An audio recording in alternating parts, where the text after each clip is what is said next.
only partially attributable to the bad weather outside. So we have Dr. Jenifer Gamble, who is our director of the school social work, who's going to be talking today about the challenges of child marriage today. Before I turn it over to her, I just have a couple of business things. I'm going to pass around the sign-in sheet. I'll just ensure that you great. I'm also passing around evaluation forms to make sure you fill these out at the end. They're going to be great. Because it helps us keep track of what we're doing well.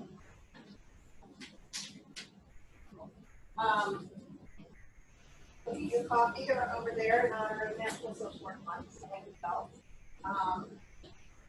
And if you are a provider and you are interested in credits, we have credit forms over here, so you can grab them on the way out. And that's all I have to say. I'm going to, without further ado, pass it over to Dr. Gamble, and keep these pretty informal. If you have questions, feel free to jump in.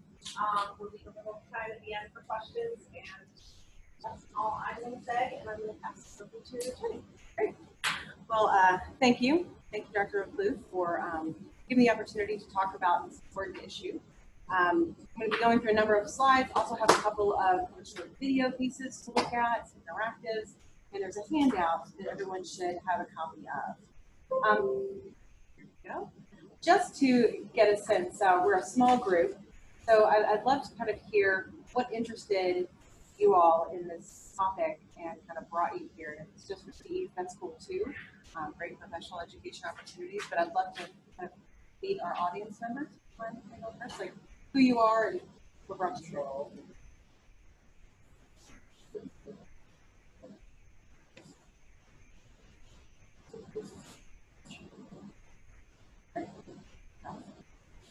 David Walker, social worker, coordinator. I'm Joyce Bennett. I'm a family service specialist for early head start, part of long-campus schools, and I just think this subject is really fascinating. I work with teen moms, and 20 years I've been at this job, I see less and less teenagers there. But I know it's a little bit issue. Yeah, but also. Great. Well, we're glad that it brought you in, Joyce. There's interest there. On this topic, and very much actually talking about their West. Well, actually, our adult in the 30s, so I'm talking about how to change our curious about this. Yeah. Great. This we're going to spend probably there's more content around child marriage, and the prevalence of child marriage is more dominant in developing countries. So there's quite a lot of content around that. But I mean, I think that there are certainly opportunities for improvements in the U.S. We see this, and I can show you some of those differences. Great. Last, I'm Sean.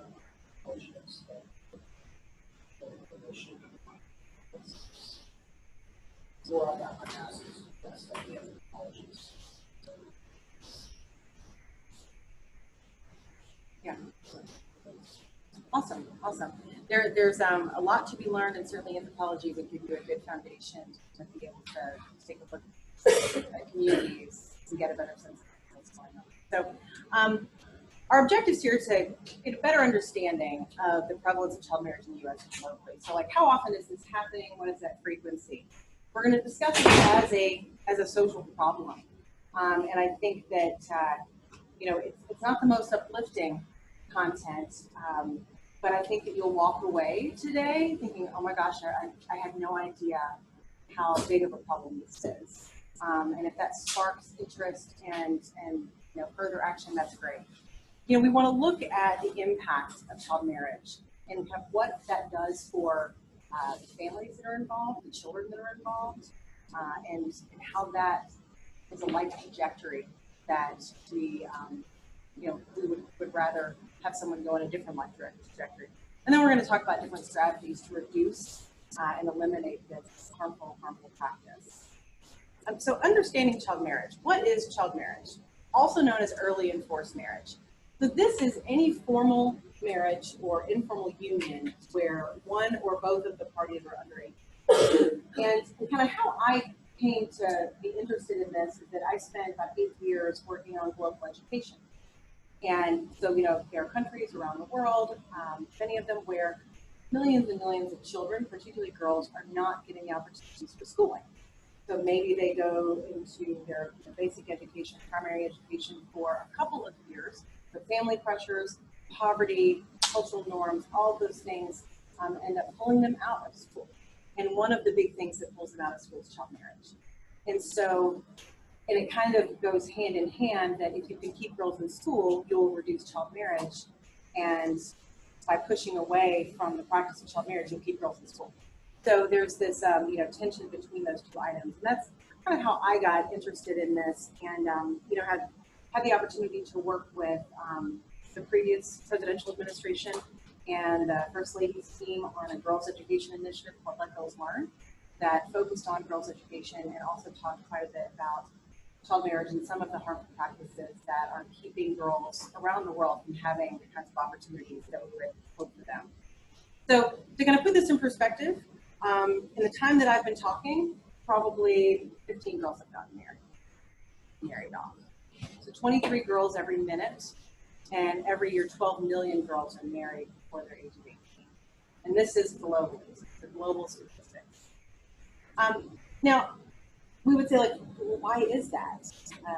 Why would we know 18 is the legal age? And aren't there policies, aren't there legal structures and frameworks in place to help with the situation, to keep things from happening? And when you look at this, yes, there are quite a lot. And I have to apologize, I keep wanting to walk around, but for the microphone, I have to stay right here. So the Universal Declaration of Human Rights, put in place in 1948, led by Eleanor Roosevelt, marriage shall be entered into only with free and full consent of the intended spouses. Pretty understandable. Also, the Convention on the Rights of the Child, which has been adopted by dozens of countries, talks about child's rights for education and their rights to be part of decision-making for themselves. Convention on the Elimination of All Forms of Discrimination Against Women. Another UN adopted and framework that's been put forth that says young women in particular, should have the right to refuse marriage, that if you are not a consenting person, you should be forced to be part of marriage. And when we also look at some of the Sustainable Development Goals, which are kind of these global goals that all countries have grabbed hold of, there are 17 of them. In order for us to have a sustainable environment and a sustainable planet, these are some big areas where a lot of work and attention needs to be put. Gender equality being number 5, reduced inequalities, number 10, also cease child marriage, and number 16, peace, justice, and strong institutions. If your institution allows a 14-year-old to be married to a 29-year-old, how strong is it? We know that there are problems there. Now, when it comes to state and national marriage laws, and actually this changed pretty quickly, child marriage is legal in actually 48 states now. Delaware, if you look at one of the handouts, the top page of the handouts, I said 7 ways the world got closer to ending child marriage in 2018. Delaware became the first U.S. state to outlaw child marriage, which means that a judge can't allow someone who's 16 to get married. Parental consent cannot allow, you cannot get married even with parental consent, even if if someone in the relationship is pregnant. These are the caveats that have been used for years and years and years that have allowed young women and young men to be forced into marriages that they do not want to be part of. So following shortly after the U.S. was New Jersey. And what this means is that you have to be 18, boys have to be 18, young men, young women, both parties have to be 18 to be married, no exceptions. So that was definitely a step in the right direction. But 48 states allow child marriage with these kinds of permissions and exceptions are given by the bench or by the family. 23 U.S. states have no minimum age requirement. So what that means is that in a state where there is no minimum age, with parental consent, with the judge's agreement, a 12-year-old, 13-year-old. Yes, ma'am. So how does this tie into consent? Because I used to work with students all the time, and it's like really felonies because you can't have a relationship with 14-year-olds. How does that look? Get married and Right. So how does this play into consent? It runs counterproductive to consent, right? Like the whole idea of someone being 18, you have to be 18 to give consent. Basically, a parental parent's consent still plays a role in allowing that person, facilitating that marriage. So if someone's 16 and a parent consents to it, that person has not given consent, and yet their parents still do. There are lots of legal ramifications. I'm going to talk a little bit about like how this kind of counterintuitive to our consent laws, absolutely. But point being, in the United States, children can be married off as long as their parents allow that, which is pretty scary. We're going to watch a couple of videos here that are short, but I think should give you a good kind of juxtaposition of the context that we're talking about. So the first is going to be married at 15 to a 73-year-old. This is not uncommon. This is the kind of situation that is more prevalent around the world. And then we're also going to watch a short piece. Kentucky last year actually tried to move forward with raising the marriage age to a strict 18 for both parties, and they were not successful. And this woman actually described some of her own situation, being 16 and married. So here, volume is good. Should be.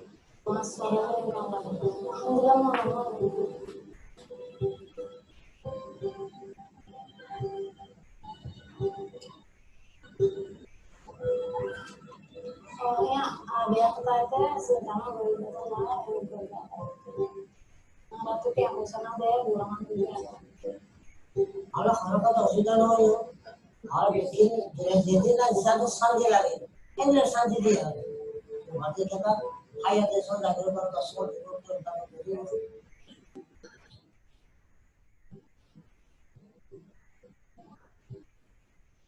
Eu dou uma olhada na televisão não. Não tô com a televisão para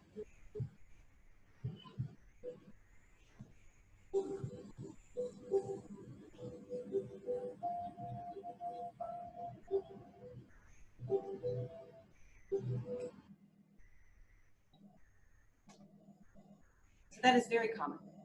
That's very, very common. And the things that we heard from that young girl was that they were so poor. It was a way that her family was able to, in their minds, secure her food, a place to live, a home, a family. And yet the idea of that 14-year-old girl giving consent to have sexual relations with her now husband is just mind-boggling. And the fact that she's not pregnant. So, we see there are lots of contextual factors. So let's kind of shift that. So you had a comment? Well, just the question was, like, when we were talking about what we secure a future for her, why would they pick somebody who's probably going to die in the next 2 years? And I know that's being, like, very cynical, but I mean, 73. Yeah. I'm surprised he got pregnant. It's lots of questions there, for sure. So, wondering why that seemed like a good future. It could be that he just has wealth, or he has livestock, or other assets that could provide for her at this time. So a lot of questions around these kinds of situations. Before, they only see their situation in the here now. They don't see their situation in 10 years. Well, and when we think about Maslow's hierarchy of need, it is the right now. And one of the things that we're seeing around the world is that as refugee settings continue to expand and increase, child marriage is on the rise. As climate change becomes more devastating and droughts and things like that, and food security becomes more of an issue, families are making the choice to marry their daughters off, oftentimes their daughters, marry them off because they don't feel that they can provide for them. So there's a lot of poverty that plays into this. So this video is, we're not going to watch the whole piece because she goes into some other things. You're welcome to find this later. And was very emotionally and physically abusive. And my father passed away when I was 13 years old, and I had no coping skills to be able to deal with his passing or the trauma that I had experienced from my mother. And my behavior ended up coming out of control. And at 14, I was committed to a behavioral health facility, and that's where I met who I now refer to as my perpetrator. He worked at the facility as a mental health technician. He was 29 years old, and he started grooming me in the facility. Then, upon my release, my mother consented to me having a dating relationship with this person. And she would let him come down to where we were living at the time and spend the night with me. And she would even drive me up on weekends to meet him and leave me alone with him for hours at a time.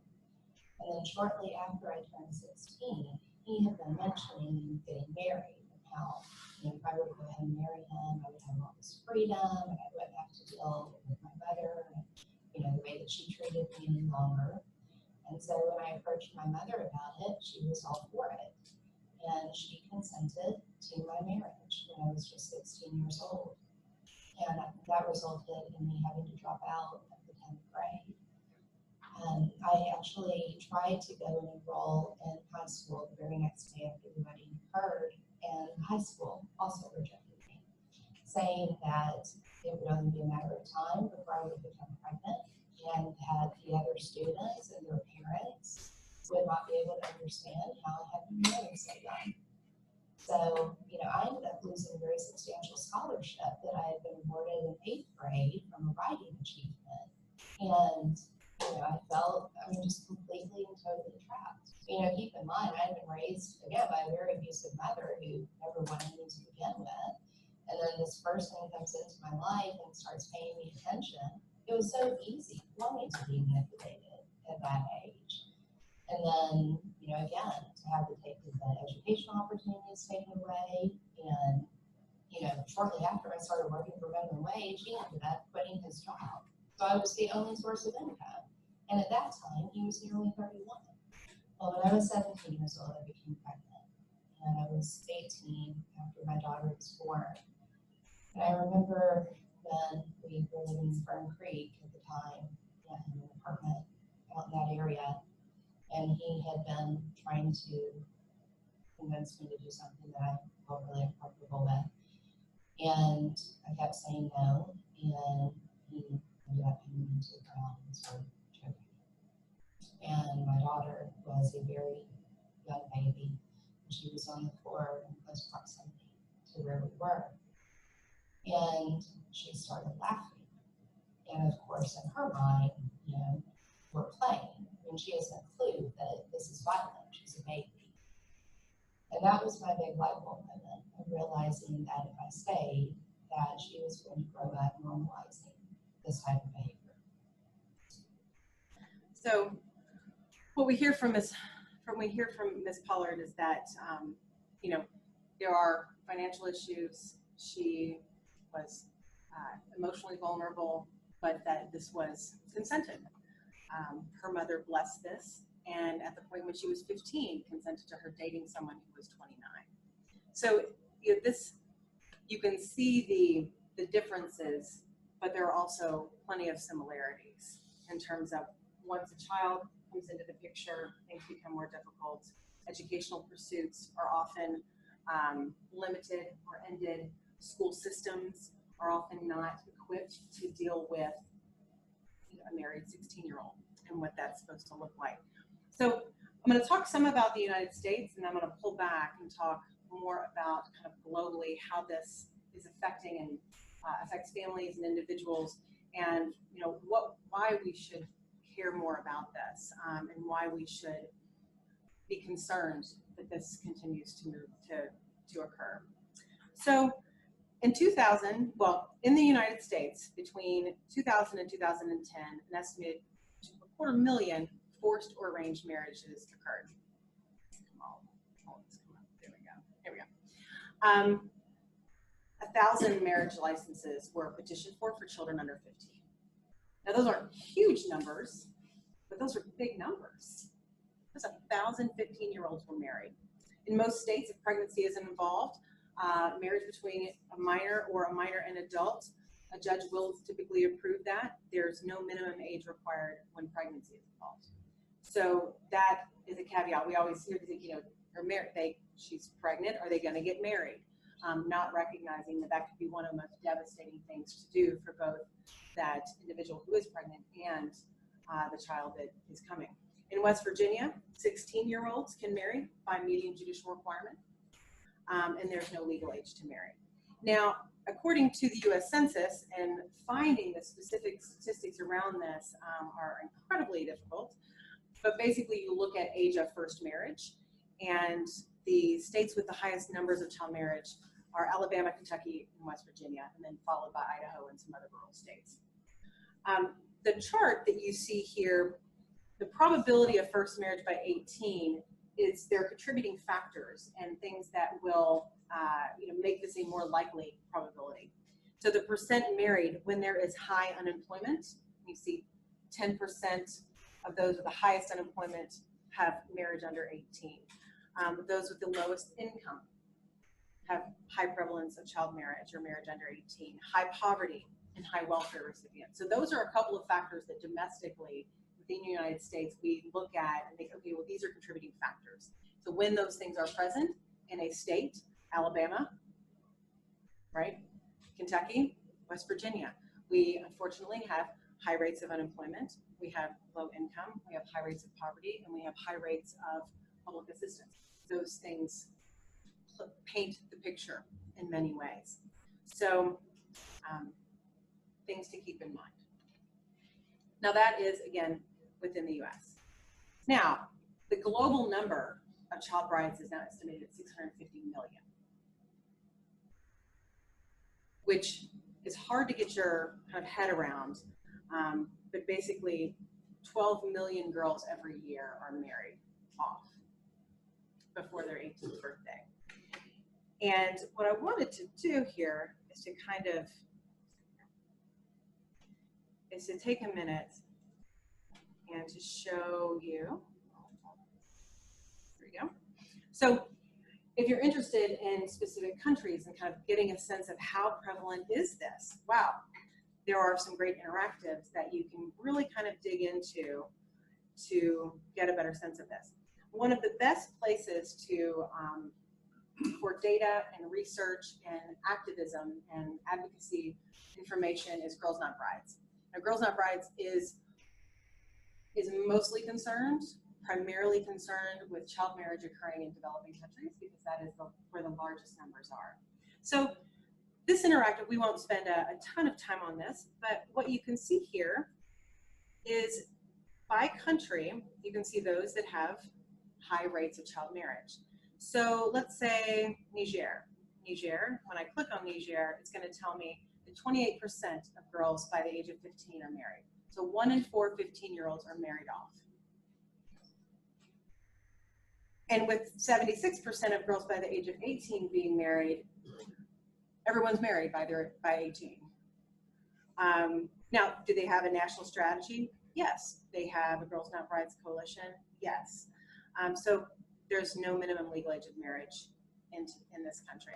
Now, you know, Niger is a developing country, which can be difficult. I'm trying to X out. There we go. Now, something else to look at. So let's say my prevalence. Get this number in here again. This is not working. Let's say if we go to India, 18% of girls are married by the age of 18.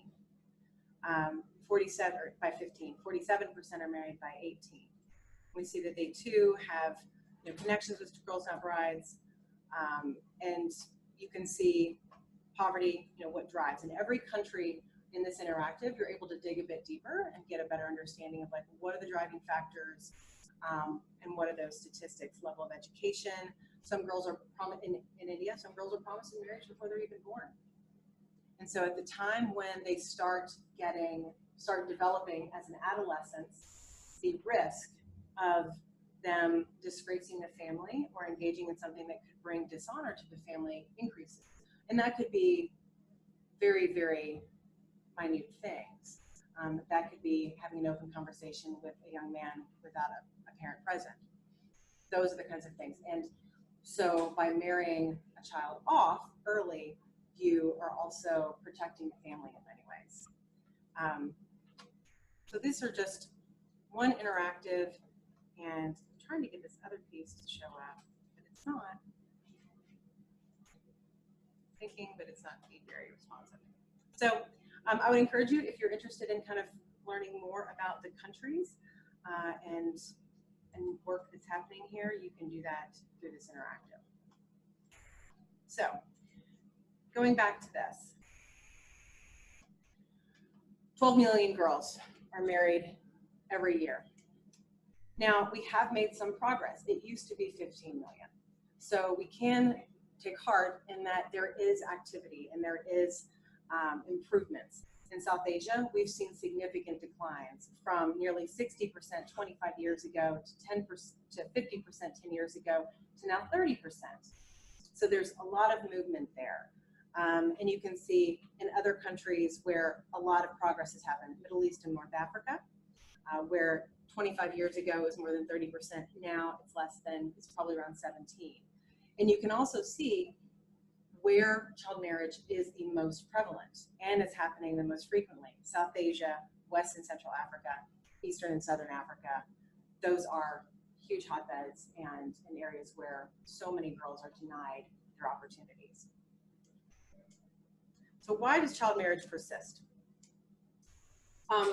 It's legal in so many places, and those legal and frameworks and regulatory systems like, you know, the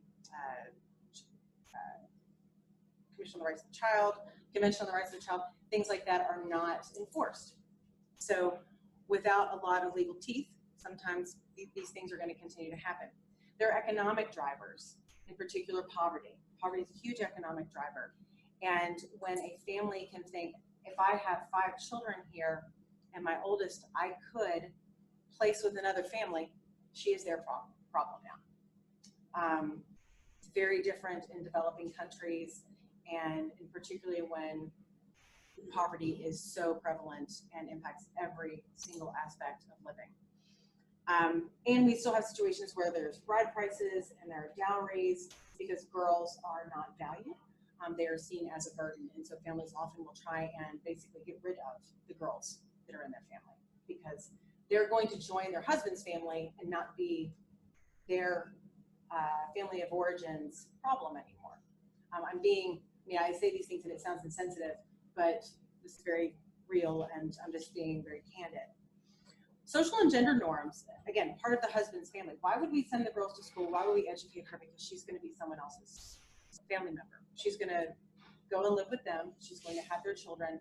We are not going to have close relationships anymore. And so making the investment and making sure that a girl can read and go to school is often not the highest priority. It's reducing the number of mouths to feed in their own homes. Pride and family reputation. It's very different from region to region and often continent to continent. So pride in the family's reputation is very prevalent in East Asia and South Asia, India, where, again, honor. If that young girl brings dishonor to the family, or if she is sexually assaulted, and that's no fault to hers. If that young girl is sexually assaulted at 15, that has brought dishonor to that family. And so one of the ways to kind of curb that and to prevent against that is to have her married off, and then she's now someone else's issue to deal with, and she will not bring dishonor to your family. She would bring dishonor to their family. Social stigma of age, being too old. So for a young girl to be 16 and not married in many environments is, really unheard of. She's getting too old, and her prospects are going to be very limited. Religious and cultural beliefs play huge factors into this. And one of the videos, and if we have time, we can go back and watch it. This is one of the areas where the situation in the United States is not entirely different. Arranged marriages, I just talked about how in a number of countries, girls are married at birth. At 2 years old, they are promised to be married to this other person. There's no choice. This is something that they learn to live with, and that is going to be their future. So arranged marriages are very prominent. Staying in devastating and dangerous relationships, and we heard from the example from the woman in Kentucky that there was abuse in that relationship. The lower the marriage age, the more likely there is to be abuse in that family. And so domestic violence is more prevalent in marriages and cohabitation when the female is much younger. Now, the thing about arranged marriages is that in the United States, there are very religious, very observant, and very devout faiths. Orthodox Jews are one of those that has been highlighted as an example, where girls are also have that same kind of upbringing. They are going to be married by the time they are 18 or younger. They are not allowed to have interactions with young boys. And we're very much talking about heterosexual relationship types, not to be exclusive and not to be insensitive to same-sex partnerships, but this issue really is grounded in a heterosexual marriage model. So within that faith community, young girls are not allowed to have interactions, to date, to talk on the phone with individuals that could be their future husband. In fact, it harkens back to very, very old customs and conservative times of sitting in the parlor with, the suitor who's come calling. There's always a chaperone. You're never alone with that individual. There's a lot of pressure on the girl to accept the marriage because she's getting too old. He has all of the right things, all the right boxes can be checked off, and oftentimes those relationships can be very violent, and that girl, it is a forced marriage. So whether or not that person is considered, it's still a child and under 18, again, parental consent. So the interactions and the maturity level, and I think that our second video talked about, she was very, very impressionable at that time. She was very vulnerable to influence and to different ideas being okay for what her future would hold. And then what we're seeing also is that these humanitarian and climate crises are having an effect on child marriage. Because, again, poverty and lack of resources, you will find in refugee camps and in environments where there's high rates of drought, lots of food insecurity, as well as going the other way, floods. One way that families think that they can keep someone safe is to marry them off, or to ensure that they have that they have a bed to sleep in and that they have food to eat is to marry them off. And sometimes that looks like a 14-year-old to a 73-year-old, because that 73-year-old may be older, but they are stable. So the humanitarian and climate crises are also playing a role in increase in child marriage. So what are the impacts of child marriage? Run through these. Health. A woman's health, when she begins having children at 14 and 15 and 16 years old, is going to deteriorate faster. There are far, far more health problems and health conditions that accompany someone who has begun childbearing so early. Education. Girls are often not able to finish primary school, much less secondary school. Their educational pursuits are cut off. And what we also know is that when girls can become educated and when they have even just basic education, the likelihood that their children will live to be 5 years old is twice as much. So education is a huge issue, and again, it's a solution and it's also a consequence here because of that tension. Domestic violence is more likely to occur in relationships and in marriages where the person entered into that relationship against their will. So basically from being forced to enter the marriage to now being held in the marriage by violence and abuse. Family and children. So when we think about climate change, how many of you guys here are concerned about our climate? Most of us, right? Most of us are concerned about our climate. And we think, oh, we're going to bike to work. Maybe not the mountains today. You know, we're going to recycle. We're going to do all of the green things that are going to be better for our environment. We're going to buy Priuses and that sort of thing. But the biggest impact on our environment and on carbon footprints is actually people, the number of people. And when a young girl can get a primary education, the size of her family, and these are big numbers, but kind of apply them in different settings. Her family size will go from having 7 children to more like 2. So if you think that we can stop child marriage, we will also affect family size, and we'll also affect the number of individuals that someone has to take care of, the resources that are required for that, the institutional resources that are required for that. So just kind of keeping in mind that family and children, there are huge relationships here with family size and an individual's ability versus inability to actually take care of that large family because they've begun having children at such a young age. Earning in labor force, women are not entering the workforce. They earn significantly less across their lifetimes. I think that in your handouts, right, yeah, child marriage on average reduces earnings in adulthood by 9%. Ending child marriage could generate, and it gives a couple of different countries, $179 million in Burkina Faso, or 4.8 billion more in Bangladesh, because you have individuals entering the workforce as opposed to staying in the home, having children, not necessarily of their choosing, and taking care of them. So we see workforce participation rates.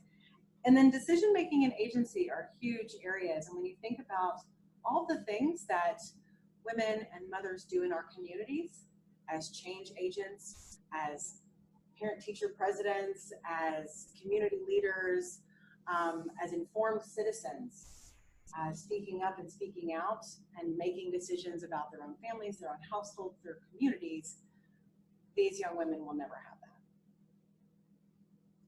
So their decision-making has been limited from the very first step of you're going to be married to now you will have sexual relations with this person, you will have their children, you will take care of those children, and you will walk that walk. And in many cases, they have very few options to leave because, remember, they're no longer part of their family of origin. So very devastating and long-term and for the rest of their lives. Now, if we eliminated child marriage, we would see a lot of difference.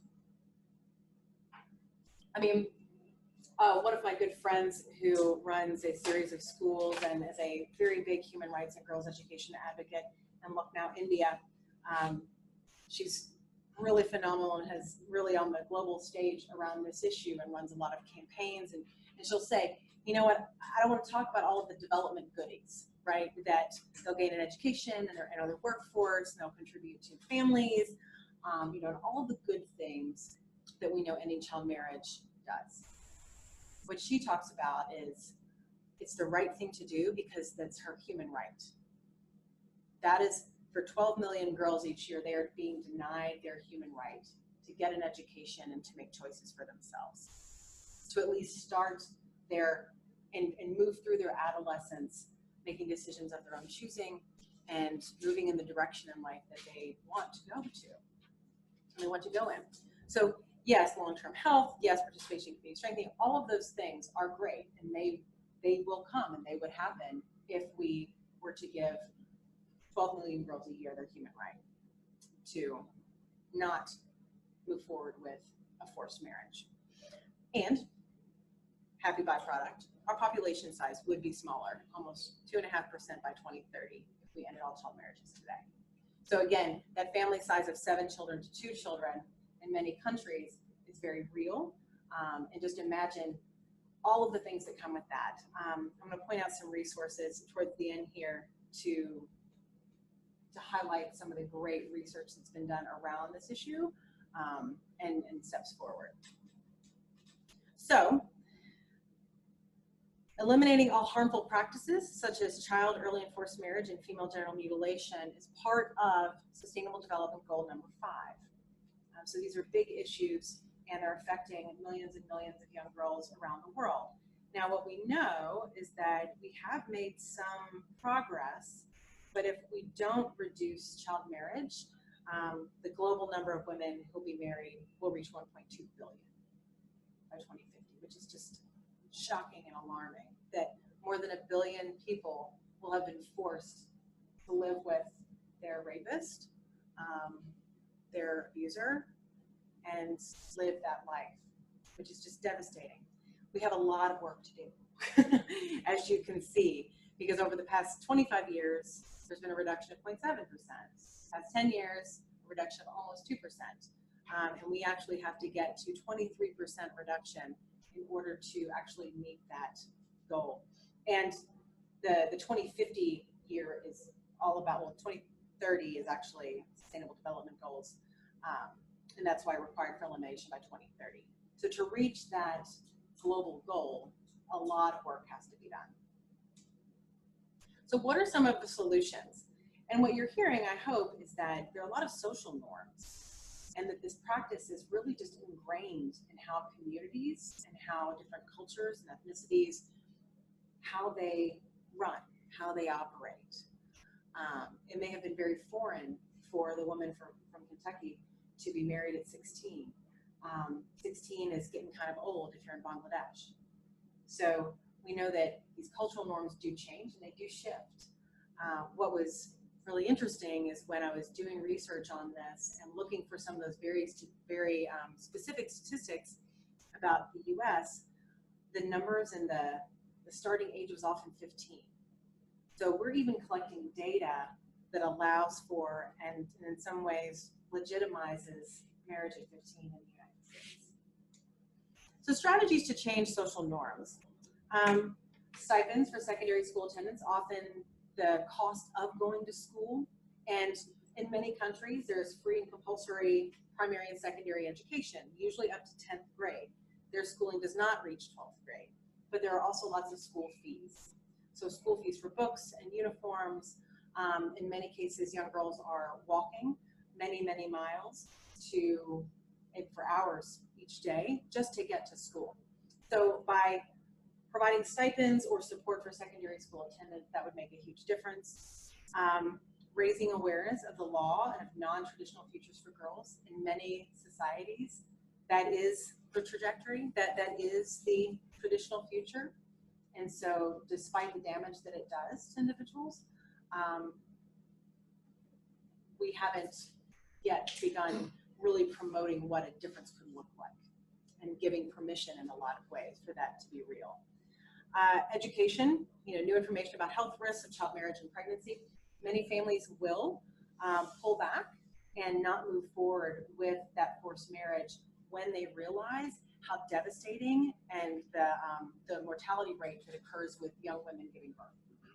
So, and I could show you 15 different videos about that illustrate this and that are public service announcements and things, because we really are trying to educate communities about what a life-changing and life-threatening step that is for a young woman to become married that early. Of course, expanding schooling opportunities and increasing places where boys and girls can meet, because the socialization is also a social norm, and the stigma and the family reputation. When you start changing those norms, the idea that shame has been brought to the family changes, right? If we make it acceptable that boys and girls can be interacting in different spaces, working on projects together, that kind of thing, shame to the family and marrying her off so that doesn't happen again doesn't seem as bad, or not as necessary, sorry. Government and NGO campaigns, legal sanctions, we're going to talk about some legal pieces, And this was from a Girls Not Brides Learning Series webinar, and actually providing mobile phones to facilitate different courtship. Because one of the other things that's happening is that the marital prospect is an unknown quantity. The family may think, well, this is a good person, and yet there's been no interaction. And so even the girl has had no time to even get to know or raise flags about this person to the family because they've had no interaction with them. So even saying like, well, but he called me this name, or I didn't like how this felt, or he told me that as soon as we're married, I'm quitting school. Like, those conversations aren't often happening. And many times the older husband now will promise different things to that girl's family and not follow through on this. So of course she's going to stay in school, and I'm going to make sure of that. And of course this is going to happen in X and Y and Z, but those things don't happen. And that girl has no outlet. So some legal strategies to consider, particularly in the US, is eliminating parental consent, judicial review, and any of those exceptions. And right now, those are the things that 48 states have in place. What you'll also find, and this is just kind of indicative of this as an accepted practice even in the United States, we have different ages. And have you come across a law where it was 16 for the girl but 18 for the boy? Well, why? Why?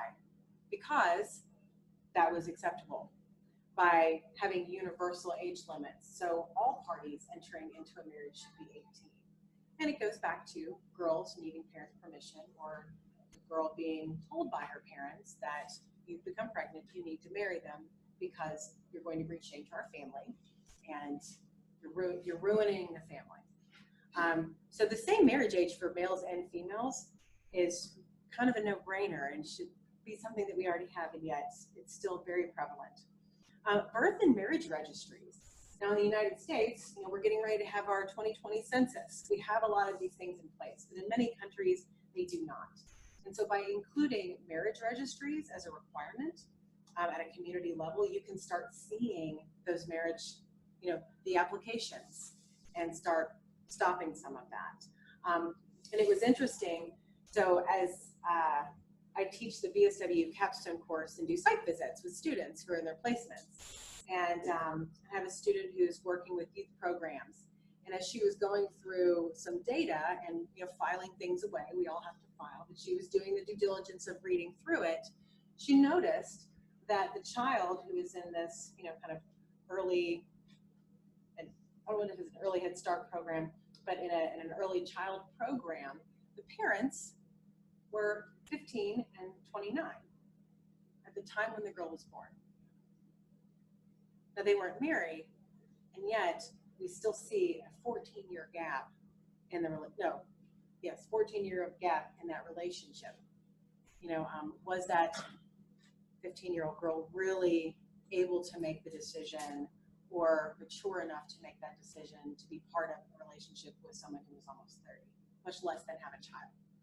So just thinking that birth and marriage registries could be very useful in a lot of settings. Gender equitable divorce laws in many countries, the female has to get permission from her husband's family to get divorced. There are lots of different permissions, and she is not able to move forward with that without getting the blessings and getting approval from others. In many countries, it's just not allowed. So you could be 18, 19 years old, have 4 children, be brutally beaten on a daily basis, and still not be legally allowed to pursue separation of divorce. So gender equitable divorce laws often favor the male in the situation. And independent financial access to services. Those are huge things because in a lot of countries, young women are not allowed to pursue loans or get bank accounts or move forward with even just setting up independent savings account, anything like that, without their husband.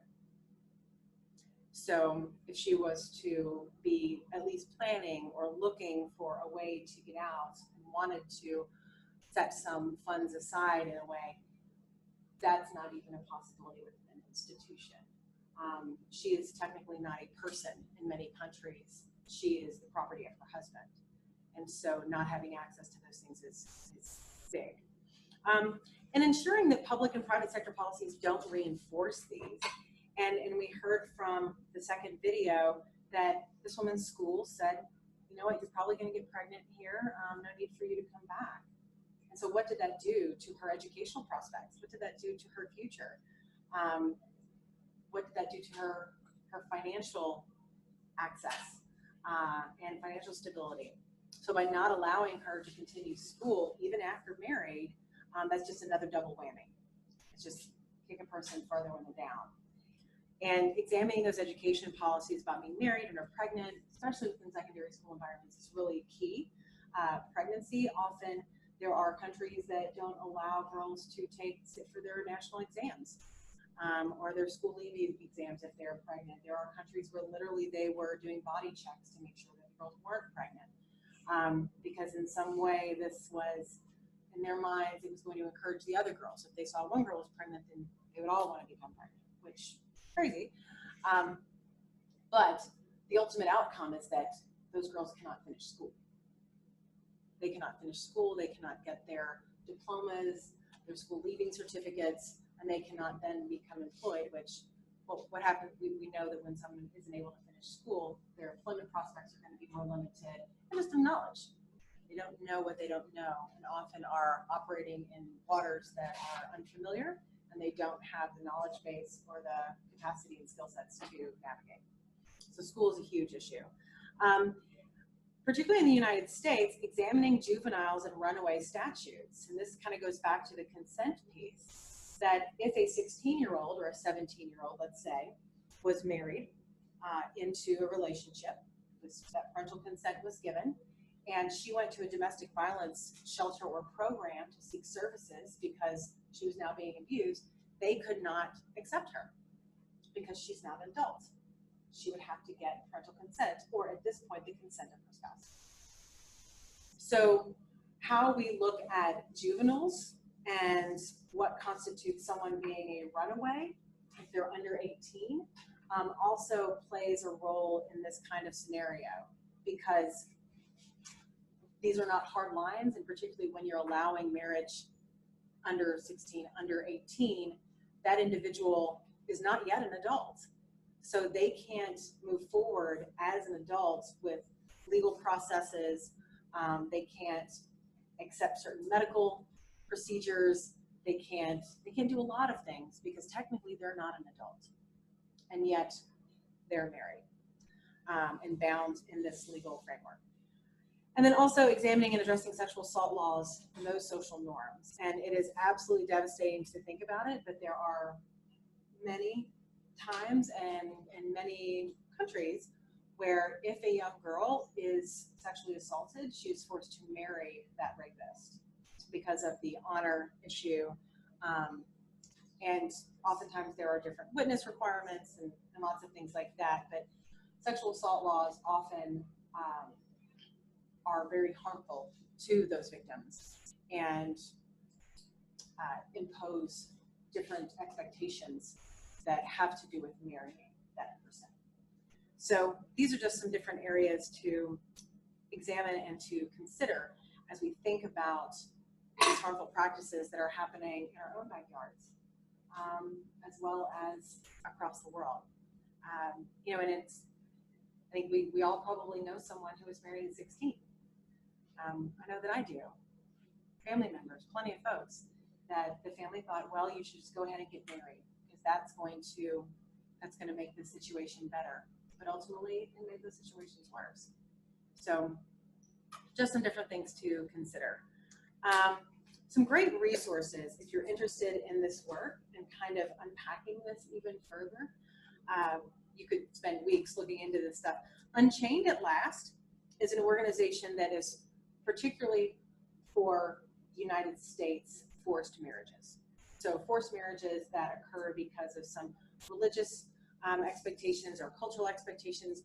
A lot of times you've got folks that are coming into the United States from other countries and they are promised to be married to a U.S. citizen. Those things are happening a lot. Unchained at Last works with them. Girls Not Brides, as I'd mentioned and you have materials for, is a global organization that is working to eliminate child marriage and child brides across the world. They have chapters and advocacy groups that are now being embedded all over the planet to help have campaigns, educational campaigns, change laws and policies. And they have a ton of great resources. Unchained at Last is newer, and so their research desk is not as full. So they have fewer resources, but are an actual direct service provider, whereas Girls Not Brides is not a direct service provider. They are an advocacy, education, and policy influencing organization. The International Center for Research on Women is also a research organization, but it's done tremendous work in this area. And some of what you have in your packet is the economic impacts of child marriage, some key findings. You know, there are so many systems that support and allow and pay the price for this kind of practice to continue. And what a big body of research that they did with the World Bank helped to illustrate is that our communities, because of the healthcare impact, because of the educational impact, because all of these things, it costs communities so much more. So, you know, when you think about having so many more people in your community or so many more people in your city that require care, education, resources, infrastructure, all of those things were taken into account. So it's a really kind of interesting angle to take. Questions and discussion. I'm not sure what time it is. I forgot my watch today. We have about 2 minutes.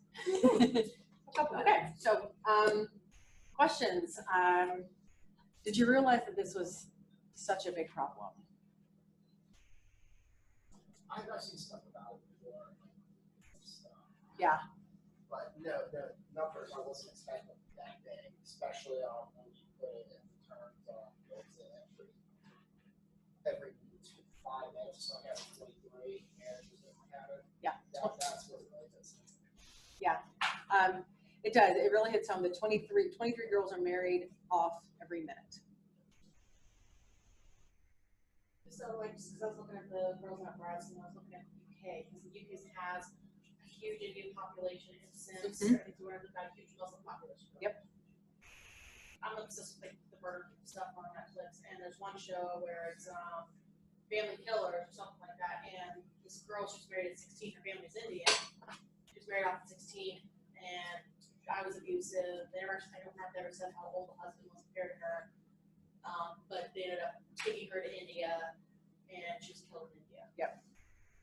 Yeah, so leaving the situations are often more, I mean, just think about it.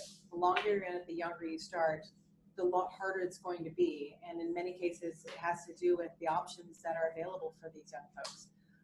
And for a girl who's 16, who's coming from an Indian background, and we don't know what her caste was, so that also plays a role into it. But her being killed for leaving that relationship is not uncommon. It was kind of scary to leave, and like in the video, there were two families who were from Eastern, one was Middle Eastern. He burned her video, killed his whole family on fire, so it was a different situation. But with her, what was interesting is there's actually a resource person, and they say, you know what, that's so common over Britain, but they're saying like even if you're in a good domestic violence situation, things are getting better prior to you leaving to another country, like don't go. That was why she went with her mother-in-law to the marriage in India. Was okay to go with this way, we're into divorce. So I think that's why she went. Yeah. And it was more of, it was a cultural, from my understanding, it was more of a cultural norm than the family was like, this is your job. His dad, I think, really regretted marrying her off. Yeah. I mean, and a lot of times the families are not aware, again, they're not aware of the disposition and who this person is. They just don't know them. They're being fed, you know, lines. Oftentimes lies, but a story that they want to hear. And, you know, there's a huge difference in how child marriage plays out from a cultural perspective between like, sub-Saharan Africa and, let's say, India, because the honor process, you know, the honor of the girl and the honor of the family is so paramount in, you know, our South Asian countries, whereas it's not in sub-Saharan Africa, it's not in some other countries. And so that stigma is not there. And you see while they're still being married off and they're still having, you know, huge families at very, very early ages, their relationships with their family of origin may be looser. They could still have that relationship, whereas in other cultures and contexts, basically they're done. They have no relationships with their family of origin. So if you think about a girl who now has found herself in a hostile environment, doesn't have anyone to turn to, and has very few legal rights because they're not even adult yet, and probably also has a child that's coming, it's very, very devastating. But changing the cultural norms around what's acceptable and enforcing the laws and having responsible laws, like anybody who wants to get married, you got to be 18, period. Those are the things that we need to be working toward and being vocal about, because it's devastating to girls and boys here in the United States. It's more prevalent for girls. It's devastating everywhere. Excuse me, one more question. If there is. Look at me. Whoever, anyone. It's not really a question, it's bigger for thought kind of, the whole aspect of childhood and, you know, stages in life is called as a cultural construct. Mm-hmm. You know, if you talk to a lot of people, they're gonna say they don't participate in childhood, it's not a child, it's a woman or man, you know? Yeah. So that's just food for thought. Yeah. You know, I mean, and you raise a good point that we often don't think about the 16-year-old as being a child, or the 14-year-old. Well, in America, in the West, you know, we have this 18 right, and we have a ritual that goes with it. That's an adulthood, a lot of cultures have these things, but it's because the age is relevant. What I mean is adulthood, childhood is a cultural construct. Right. Right. It's something that's decided upon by the particular society. Right. I mean, in the cultural construct, while that may be true, there are also physical truths that we know that, you know, regardless of whether you were born in Bangladesh or in Nigeria or in Morgantown, a 14-year-old should not be having a baby. You know, and we know that education as a human right. And so while there may be the cultural construct and the framing around, you know, what is an adult and when someone becomes 18, why is that such a hard line? By working towards that, modeling that. And the reality is, I mean, the vast people, the majority of the folks in the world have mobile phones. We're on the internet. we have all of these advances, and yet that cultural construct of being able to marry someone as a child is still there, even though exposure and education, all those resources are out there, and communities are changing, cities change, industries change, all of those things are changing and advancing and progressing. Why is this that one holdout that continues to perpetuate? Yes. It could be as far as the technology goes, what their country allows into. Like my roommate's gonna go to China to teach this summer, and she's gotta be something special work on so she can get into websites that normal Chinese citizens can't get into. Yeah, but just, you know, that we're all advancing here. You know, there are extreme situations, but we are. Actually, you had one more comment. I was just going to say that I had an aunt who had a next door neighbor years ago when I was just a young teenager. She told me she was married at 12, and I wasn't much older than 12 at the time, and that she would still have her doll, and she kept it under her bed. Her husband worked in the coal mines, and when he would leave for work, she would get her doll out and play with her doll all day, and then would check the clock and see what time he would be home. She needed to fix dinner and hide that baby doll. And that has never left me. I think that even though she's married, she was still just a little girl. Just a child. Just a child. Yeah. Yeah. Well, thank you all very much. I know that this is not the most uplifting, but I hope that it certainly sheds some light on an area of work and of social work that we often aren't thinking about. And thank you for a great presentation.